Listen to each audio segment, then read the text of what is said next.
Star hospital Sukhibhava powered by AgriGold Ayur Sukha multi speciality ayurvedic వైద్యాలయకు తిరిగి స్వాగతం. BP మందుల విషయంలో మనలో చాలా మంది సొంత తెలివితేటలు చూపిస్తూ ఉంటారు. ఏళ్ల కొద్దీ 2 మాత్రలు వేసుకుంటున్నాను, బీపీ చక్కగానే అదుపులో ఉంది కాబట్టి ఇప్పుడు 1 మాత్ర వేసుకుంటే చాలనే నమ్మకంతో సొంతంగా మందుల డోసును మార్చుకుంటూ ఉంటారు. ఇలా చేయడం సరైందేనా? పూర్తి వివరాల్ని ఇప్పుడు తెలుసుకుందాం.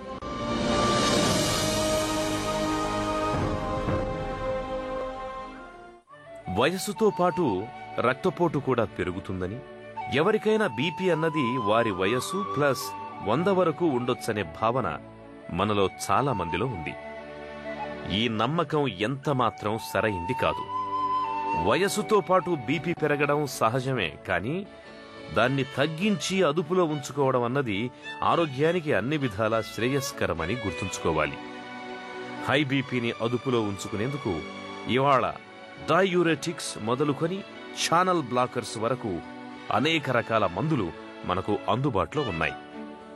అయితే ఏ మందు ఎలా పనిచేస్తుంది, వీటి మధ్య తేడా ఏమిటి, ఏ మందు ఎవరికి బాగా ఉపయోగపడుతుంది, ఈ విషయాలపై బీపీ పేషెంట్లు సరైన అవగాహన పెంచుకోవాల్సిన అవసరం చాలా ఉంది. కొన్ని బిళ్ళలు కేవలం 6 గంటలు పనిచేస్తాయి, కొన్ని బిళ్ళలు కేవలం 8 గంటలు పనిచేస్తాయి, కొన్ని 12 గంటలు, 16 గంటలు, కొన్ని బిళ్ళలు 24 గంటలు పనిచేసే ఉంటాయి. సో ఒక్కొక్క బిళ్ళకి దాని యొక్క గుణం బట్టి, అది పనిచేసేటువంటి కాలం బట్టి డాక్టర్ యూజువలీ దాన్ని ప్రిస్క్రైబ్ చేస్తారంటే ఇది ఇన్నిసార్లు తీసుకోవాలి అని. అది అలా తీసుకుంటుంటేనే దానివల్ల బెనిఫిట్ అనేది వస్తుంది.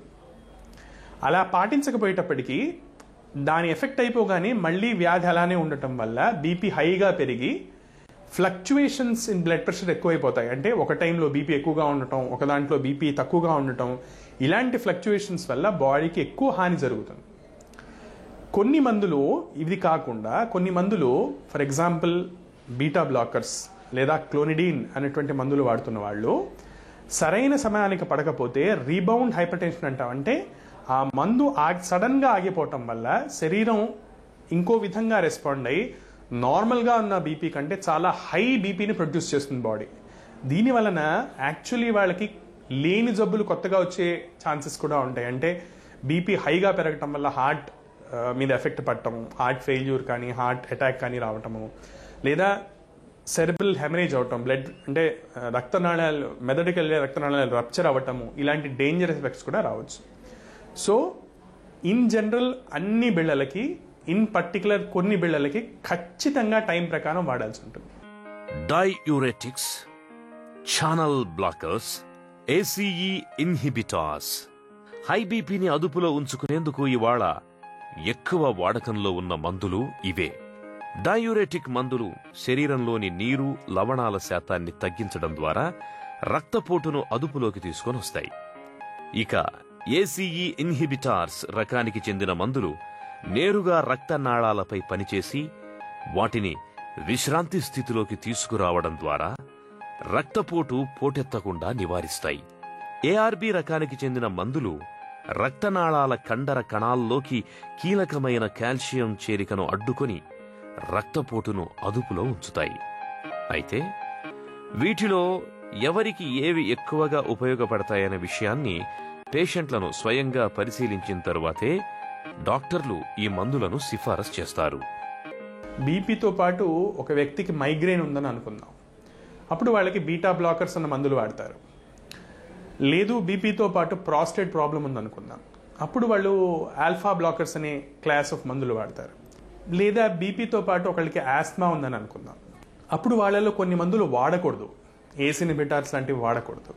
లేదా డయాబెటీస్ ఉందనుకుందాం, డయాబెటీస్ ఉన్న వాళ్ళకి ఏస్ ఇన్హిబిటార్ కానీ యాంజియోటెన్సిన్ రిసెప్టార్ బ్లాకర్ కానీ ఇలాంటి మందులు వాడాల్సి ఉంటుంది. సో బీపీ డిఫరెంట్ మెకానిజమ్స్ వల్ల రావటం వల్ల బీపీ ఒక్కొక్కళ్ళలో ఒక్కొక్క మెకానిజం డామినెంట్గా ఉండటం వల్ల, అంటే ఒక్కొక్కళ్ళలో ఒక్కొక్క ప్రాసెస్ డామినెంట్గా ఉండటం వల్ల తర్వాత బీపీతో పాటు వచ్చే మిగతా కొన్ని రోగాలకి కలిపి ట్రీట్ చేయడానికని జనరల్గా వివిధ రకాలైనటువంటి మందులు వాడటం జరుగుతుంటుంది. హై బీపీకి జీవితాంతం మందులు వాడాలా లేక కొద్ది కాలం వాడి ఆపేస్తే సరిపోతుందా?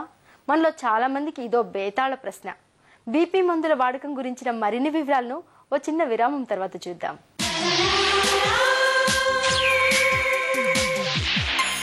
Suki